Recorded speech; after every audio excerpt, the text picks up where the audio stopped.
শুনতে ভালো না হলেও এই পৃথিবীর কয়েকটি বাস্তব কথা যেটা মনে রাখলে তোমার নিজের ভুলগুলোকে শুধরাতে পারবে।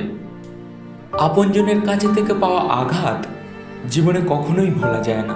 যে মানুষগুলোকে সব থেকে বেশি তুমি ভালোবাসবে সেই মানুষগুলোই হঠাৎ এমন এমন কথা বলে তোমাকে আঘাত করবে যেগুলো তুমি কখনো কল্পনাই করোনি।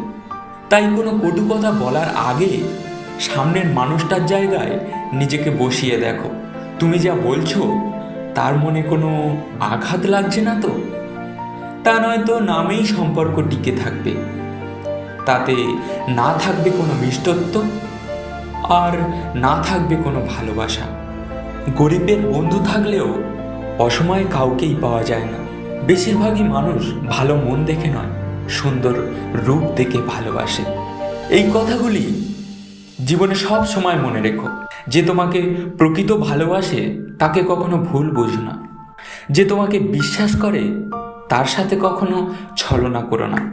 যে তোমায় ছাড়া কিছু ভাবতেই পারে না তার মনে কখনো আঘাত দিও না। জীবনে এই জিনিসগুলো পাওয়া খুব কঠিন।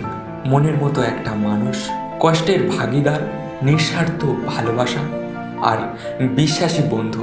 কিছু কিছু মানুষ এতটাই বোকা, তারা নিজেকে এতটাই চালাক ভাবে, এদিকে তুমি যে তার মিথ্যাগুলোকে পরিষ্কার বুঝতে পারছো সে নিজেও বুঝতে পারছে না।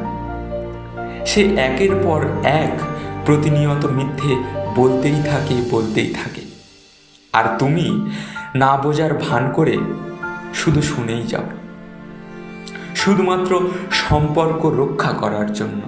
যখন তুমি দেখবে এমন কিছু পরিস্থিতি তোমার সামনে আসবে যেগুলো তুমি বদলাতে পারবে না, সেই সময় তুমি নিজেকে বদলে ফেলে পরিস্থিতিকে নিয়ন্ত্রণ করো। এই জায়গায় আমি বলবো, মেয়েদের থেকে আমাদের শিক্ষা নেওয়া উচিত। তারা শত কষ্ট বুকে চেপে রেখেও কত সহজেই হাসি মুখে জীবনযাপন করে, কাউকে একটা বারও বুঝতে দেয় না। কিছু ভুল জীবনে তোমাকে অনেক কিছু শিখিয়ে দেবে। সম্পর্কের কিছু অভিমান তোমাকে পর করে দেবে। জীবনের কিছু কঠিন পরিস্থিতি আসলেই তবেই তুমি বাস্তবতাকে চিনতে পারবে। কখনো কখনো একটু স্বার্থপর হওয়া উচিত, কারণ এই পৃথিবীতে তোমার নিজের মনটাকে তোমার নিজের থেকে ভালো আর কেউ বুঝবে না। একটি ক্ষুধার্ত পেট, একটি খালি পকেট তোমাকে যে শিক্ষা দেবে পৃথিবীর কোনো শিক্ষা প্রতিষ্ঠানই কখনোই তোমাকে সেই শিক্ষা দিতে পারবে না। এমন অনেকেই আছেন যারা অন্যের উপর রাগ করে নিজের ক্ষতি করতে থাকে, আর এটা আশা করে সে আমার ক্ষতি সহ্য না করতে পেরে আমার কাছেই ফিরে আসবে। আসল সত্য হলো এটাই, সবাই ক্ষতিগ্রস্ত মানুষ নয়, সফল মানুষকেই প্রাধান্য দেয়। তাই নিজেকে উন্নত ও নতুন করে গড়ে তোলো। কে থাকবে বা কে আসবে সে চিন্তা তুমি নয়, তারাই করে নেবে। ভিডিওটি ভালো লাগলে একটি লাইক, শেয়ার বা সাবস্ক্রাইব করে আমাদের পাশে থাকুন।